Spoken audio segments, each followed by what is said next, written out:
प्यारे साथियों, आप सभी का स्वागत है मेरे YouTube चैनल रियल ज्ञान विद आरकेजी में। दोस्तों, हमने हिली बोन की बत्तखें नामक कहानी का कथासार देखा था, जिनके रचयिता है डॉक्टर सच्चिदानंद हीरानंद वात्स्यायन अज्ञे। तो अज्ञे जी की यह जो कहानी है वह नई कहानी के अंतर्गत आती है और आज हम वीडियो लेक्चर के माध्यम से इस कहानी की तात्विक समीक्षा आपके सामने प्रस्तुत करेंगे। तो कहानी की तात्विक समीक्षा, तत्व की दृष्टि से समीक्षा कैसे की जाए, इसको हम पहले देखेंगे। कहानी के तत्व कौन कौन से हैं और वो जो तत्व हैं वो क्या हमें बताते हैं, किस चीज़ के बारे में हमें जानकारी प्रस्तुत करते हैं, इन सभी का हम बहुत ही अच्छी तरीके से मूल्यांकन करेंगे। तो आप जानते हैं कि कहानी जो है वह मानव जीवन के किसी अंग अथवा मनोभाव की सार्थक अभिव्यक्ति है।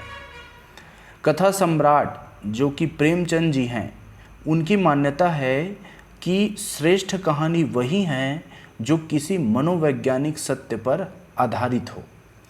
और इस दृष्टि से अगर देखें तो अज्ञे जी की हिली बोन की बत्तखें, ये जो कहानी है, इसकी एक स्त्री के एकाकी जीवन के मनोविज्ञान पर आधारित कहानी हम कह सकते हैं। इस कहानी की तात्विक समीक्षा या विवेचन के क्रम में पहले कहानी के तत्वों पर एक विहंगम दृष्टिपात करना बहुत ज़रूरी है, क्योंकि कहानी का तात्विक विवेचन से अभिप्राय यह है कि कहानी के तत्वों के आधार पर किसी कहानी का मूल्यांकन करना। तो आज हम दोस्तों हिली बोन की बत्तखें जो है इस कहानी का मूल्यांकन करेंगे कहानी तत्व की दृष्टि से। अब आपने ज़रूर ही पढ़ा होगा, क्योंकि हिंदी साहित्य के विद्यार्थी हैं, कि कहानी के 6 तत्व होते हैं। ठीक है, मूल्यांकन के 6 तत्व होते हैं कहानी के। पहला है कथानक, दूसरा है पात्र या चरित्र चित्रण, तीसरा है देश काल और वातावरण, चौथा है भाषा शैली, पांचवा संवाद और छठवां है उद्देश्य। परंतु कुछ विद्वानों ने कहानी के इन तत्वों को भ्रमपूर्ण भी बताया है, क्योंकि ऐसी बहुत सी कहानियां हैं जिनमें इन सभी तत्वों का समुचित समावेश नहीं हो पाता। डॉक्टर हरि मोहन की मान्यता है कि कहानी विधा के 2 ही रचना तत्व होते हैं, एक कथा तत्व और दूसरा संरचना तत्व। तो डॉक्टर हरि मोहन जी ने कहानी के केवल 2 तत्व माने हैं, एक है कथा तत्व और दूसरा है संरचना तत्व। कथा तत्व से क्या अभिप्राय है, इसको देख लेते हैं। तो कथा तत्व से अभिप्राय परंपरागत रूप से चला आ रहा कथ्य नहीं है, बल्कि जीवन जगत के प्रतिबिंबों का कथन और उनका प्रत्यक्षीकरण है। दूसरे शब्दों में हम कह सकते हैं कि कहानीकार द्वारा घटनाओं, क्रिया व्यापारों तथा चरित्रों के माध्यम से किसी एक संवेदना को जागृत करने के लिए बुना गया रचना विधान कथा तत्व है। उसी तरह संरचना तत्व को भी हम समझ सकते हैं। संरचना तत्व के अंतर्गत कथा तत्व को, यानी जीवन जगत के प्रतिबिंबों को प्रभावशाली ढंग से विन्यासित करने वाले उपादानों को शामिल किया जाता है। संरचना तत्व को हम भाषा, संवाद और इनके द्वारा निर्मित वातावरण, अर्थात यही देश काल वातावरण है, इनकी जो शैली है प्रस्तुतिकरण की, आदि के रूप में देख सकते हैं। तो दोस्तों, संरचना तत्व के अंतर्गत हम किसी को लेते हैं भाषा, संवाद, देश काल वातावरण और शैली, इन 4 चीज़ों को समाहित करते हैं। तो ये जो तत्व हैं, ये दोनों तत्व परस्पर घुले मिले रहते हैं और कहानी को प्रभावशाली बनाने में अपना योगदान देते हैं। यह संरचना तत्व ही वास्तव में कहानी का रचनात्मक परिवेश है, जिससे कोई कहानीकार संवेदना का प्रभावपूर्ण चित्रण करता है। और इन्हीं दोनों तत्वों अर्थात कथा तत्व और संरचना तत्व, इनके ही आलोक में कहानी का मूल्यांकन इसके 3 आधार हम मान सकते हैं। पहला है कथ्य, दूसरा रचनात्मक परिवेश और तीसरा है चरित्र। ठीक है, तो रचनात्मक परिवेश के अंतर्गत हम इन चारों चीज़ों को जो हमने देखा है इसको ले सकते हैं। कथ्य अर्थात कथा, है ना, और चरित्र। तो अतः किसी कहानी का मूल्यांकन जो है हम 3 बातों को ध्यान में रखकर कर सकते हैं। पहला है कथ्य, दूसरा रचनात्मक परिवेश और तीसरा चरित्र। यहाँ यदि हम उपर्युक्त तीनों आधारों का विवेचन विश्लेषण करें तो स्पष्ट होगा कि कथ्य में कथानक का समावेश हो जाता है। कथानक अर्थात कथा, है ना, अर्थात उसकी कथा क्या है। रचनात्मक परिवेश के अंतर्गत देश काल, वातावरण, उद्देश्य, संवाद और शैली आ जाते हैं। ठीक है, और चरित्र के अंतर्गत पात्र या चरित्र चित्रण का समाहार हो जाता है। तो इन तीनों को हमने देखा और इन तीनों में कहानी के जो ऊपर जो हमने 6 तत्व बताए थे, इसके अतिरिक्त एक शैली का समावेश और हो जाता है। ठीक है, तो हम इन्हीं 3 तत्वों की दृष्टि से, जिसमें ऊपर लिखित 6 तत्व भी शामिल हो जाते हैं, उनका हम बहुत ही अच्छे तरीके से विवेचन करेंगे। तो अज्ञे जी की जो कहानी है हिली बोन की बत्तखें, इसका कथ्य अर्थात इसका कथानक को हम देख लेते हैं। इसका जो कथानक है अर्थात कथ्य है वो बहुत ही संक्षिप्त, मतलब छोटा और सुगठित है, बहुत ही अच्छे से गढ़ा हुआ है। हिली जो है एक पहाड़ी प्रदेश की स्त्री है इसमें, और जो कि अपने बंगले नुमा घर में अकेली रहती है। उसके पिता सीएम के दीवान थे। उसकी 2 छोटे बहनी थी जिसका विवाह हो चुका था। हिली बत्तखें पालकर और उनके अंडे बेचकर अपना जीवन यापन करती है, लेकिन पिछले कुछ दिनों से एक लोमड़ी है, वह उसकी एक दो बत्तखों को मारकर खा गई। एक ऐसी ही सुबह हिली अपने बाड़े का जायजा ले रही थी कि फर्श पर बत्तख का खून एवं पंख बिखरे देखकर हिली के मुख से एक हल्की सी चीख निकल जाती है, और इस चीख को सुनकर वहां से गुजरता हुआ एक शिकारी फौजी कैप्टन दयाल हिली के पास आता है और उसकी सहमति से वह रात को उस लोमड़ी पर गोली चला देता है। तो जो लोमड़ी है जिस पर गोली चलाता है कैप्टन दयाल, तो लोमड़ी वहाँ नहीं गिरती, यानी वह गोली लगने पर भी मरती नहीं है, बल्कि घायल होकर वह अपनी मांद में पहुँच जाती है। सुबह कैप्टन दयाल और उसके पीछे पीछे हिली लोमड़ी की मांद तक पहुँच जाती है। वहाँ मृत लोमड़ी, जो कि एक नर लोमड़ी था, और उसके परिवार अर्थात लोमड़ी व उसके बच्चे की दयनीय दशा को देखकर हिली स्वयं को लोमड़ी परिवार की दुर्दशा का जिम्मेदार मानती है। हिली घर आते ही उन्माद में अपने सारी बत्तखों को मार डालती है और कैप्टन दयाल को हत्यारा कहकर झिड़कती है। तो इस कहानी का कथानक बड़ा ही सुसंगठित, रोचक और प्रभावशाली है। कहानी में शुरू से अंत तक रोचकता विद्यमान दिखाई देता है। इसके बाद दोस्तों हम देखते हैं इस कहानी के पात्र और चरित्रों को। तो पात्र और चरित्र की दृष्टि से इस कहानी के प्रमुख पात्र हैं हिली और कैप्टन दयाल, और ये 2 ही पात्र इस कहानी में हैं, तो बहुत ही कम पात्र है। कहानी का संपूर्ण कथ्य हिली बोन के इर्द गिर्द बुना गया है। एक तरह से पूरी कहानी हिली के चारित्रिक विकास एवं संवेदनात्मकता को प्रदर्शित करती है।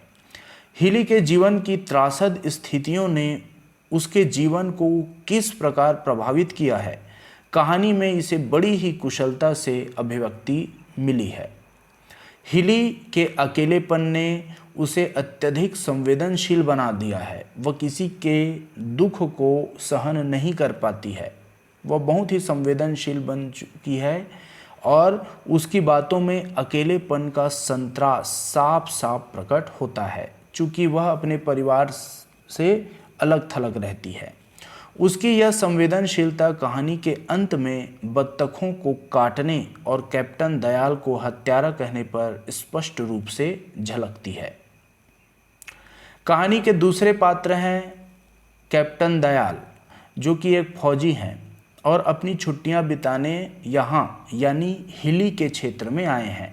दोस्तों, इस कहानी का जो क्षेत्र है वो उत्तर पूर्व भारत को दिखाया गया है, जिसमें से गारो, खासी, जयंतिया है ना, यह जो क्षेत्र है इसके बारे में बताया गया है। तो वह जो है कैप्टन दयाल जो है वह हिली के घर में डाका डालने वाले यानी हिली के बत्तखों का शिकार करने वाले नर लोमड़ी का शिकार करता है। वह एक सहयोगी प्रवृत्ति का साहसी और कुशल शिकारी है। इसके बाद हम आते हैं कथोपकथन या संवाद में। तो कहानी के कथ्य को विकास प्रदान कर यह पात्रों के चरित्र चित्रण एवं मनोभावों को अभिव्यक्त करते हैं। इसलिए कथोपकथन या संवाद कहानी में बहुत आवश्यक माने जाते हैं। यह कहानी का एक स्वाभाविक एवं महत्वपूर्ण अंग होता है। संवाद कहानी में एक जीवंतता का समावेश करता है। कहानी का यह जो तत्व है वह अन्य तत्वों के विकास में भी अपना महत्वपूर्ण भूमिका निभाता है। तो इस दृष्टि से कथोपकथन बहुत ही ज़्यादा महत्वपूर्ण हो जाता है। वास्तव में संवाद कथा में रोचकता पैदा करता है और नाटकीयता का समावेश कर लेखक के मंतव्य को संप्रेषित करता है। संवाद जो है वह पात्र का चित्रांकन करने में भी मददगार होते हैं। तो होली बीन की बत्तखें जैसी घटना प्रधान कहानियों में संवाद घटनाओं को गति प्रदान करते हैं। अज्ञे जी के द्वारा रचित हिली बोन की बत्तखें कहानी में हिली और कैप्टन दयाल के कथोपकथन सजीव और प्रभावी वातावरण की सृष्टि करने में सहायक सिद्ध हुए हैं। इसके बाद दोस्तों हम देख लेते हैं देश काल और वातावरण। देश काल वातावरण कहने का अर्थ यह है कि उस समय की स्थिति क्या थी, अर्थात कहानी में जिस समय को प्रदर्शित किया गया है उस समय का धार्मिक, राजनैतिक, सांस्कृतिक वातावरण, वहाँ के जो भूभाग हैं, है ना, इन सभी चीज़ों का समावेश देश काल और वातावरण में किया जाता है। साथ ही अकेलेपन को कैसे उद्घाटित किया गया है हिली के, है ना, इसको भी यह देश काल वातावरण बताएगा। तो इस दृष्टि से हिली बोन की बत्तखें कहानी में पहाड़ी क्षेत्र की खासी जाति की एक औरत का जीवन संदर्भ लिया गया है, जिसमें खासी जाति में मातृसत्ता यानी समाज में स्त्री की प्रधानता। दोस्तों, भारत देश में जितने भी जनजातियां रहती है अधिकांश पितृसत्तात्मक, पितृवंशीय होती है, लेकिन जिसमें खासी जनजाति एक विशेष जनजाति है जो कि मातृसत्ता समाज की है। तो इसमें बताया गया कि जो खासी जाति है वह मातृसत्ता अर्थात समाज में स्त्री की प्रधानता को महत्व देती है और पिता की संपत्ति पर छोटी पुत्री का अधिकार होता है। तो ऐसे नियमों की जानकारी पाठक को इसके माध्यम से मिलती है। इसके अतिरिक्त इस पहाड़ी क्षेत्र में पलटनियों यानी फौजियों के हस्तक्षेप का भी हमें पता चलता है, फौजी दयाल के माध्यम से, है ना। तो वातावरण की दृष्टि से हिली और कैप्टन दयाल शिकार के रक्त चिन्हों का पीछा करते हैं, तो पहाड़ी वातावरण बड़ा ही सजीव बन गया है। जैसे कि कैप्टन दयाल और हिली घायल शिकार के रक्त चिन्हों का पीछा करते करते दूर तक निकल गए। चीड़ के जंगल के पार ढलाव की ओर जरैत की जो झाड़ियां हैं, है ना, तो इन झाड़ियों का जो चिन्हांकित किया गया है है ना, जिसमें झरने निकल आए हैं और जहां आकर रक्त चिन्ह लुप्त हो गए, तो कैप्टन दयाल और हिली झाड़ियों के बीच से होते हुए आगे बढ़े। तो ये जो बताया गया है कि ये जो वातावरण है वह पहाड़ी वातावरण है और लोमड़ी की मांद का शब्द चित्र बड़ा ही सजीव और प्रभावशाली बन पड़ा। साथ ही कहानी में नायिका की मनः स्थिति, इसको भी इसमें बताया गया है कि हिली बोन की मनः स्थिति इस कहानी के वातावरण निर्माण और कहानी के चरम विकास में प्रभावशाली बन गई है। हिली जो है वह मृत लोमड़ी अर्थात नर लोमड़ी और उसके बच्चे को कुनमुनाता हुआ देख उसके हृदय में सुप्त वात्सल्य भाव उमड़ पड़ा और अकेलेपन की संत्रास जनित वेदना के वशीभूत होकर अर्थात उन्माद में वह अपनी सभी बत्तखों को मार देती है। हिली जब असहाय मादा लोमड़ी और उसके बच्चे को देखती है तब वह सोचती है कि उसके स्वार्थ अर्थात अपनी बत्तखों को बचाने के उपाय के चलते इस लोमड़ी का परिवार मेरे कारण असहाय हो गया। वह लोमड़ियों पर गोली चलाने से कैप्टन दयाल को रोक देती है और तेजी से अपने घर आकर सीधे अपनी बत्तखों के बाड़े में जाती है और वह जिस अप्रत्याशित ढंग से बाड़े में आ जाती है उससे उसकी बत्तखें तितर बितर हो जाती है। जब वह एक कोने में शांत बैठ जाती है तो बत्तखें उसके समीप क करके ध्वनि करती हुई जुट जाती है और हिली अपनी सभी बत्तखों को निहारती है और जैसे ही एक बत्तख उसके पास आकर उसके हाथ को ठेलती है तो वह उसकी गर्दन पकड़कर हथियार से काट देती है। तो यहाँ हिली की आंतरिक वेदना मनः स्थिति उसके द्वारा सभी बत्तखों को मारने के कृत्य में अभिव्यक्त होती है। हिली का यह कृत्य हिली के अकेलेपन के संत्रास की परिणति को दिखाता है।